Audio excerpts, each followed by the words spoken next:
Pozdrav svima, u nastavku ovog videa gledate klipove, to jest klip snimljen na Skrvničkom polju. To sam išao pa sam htio da vam pokažem najlepše predele Skrvničkog polja.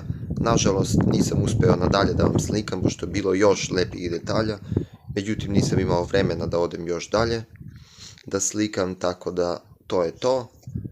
Nadam se da vam se sviđa, ako vam se sviđa lajkujte i zapratite moj kanal i uživajte u nastavku.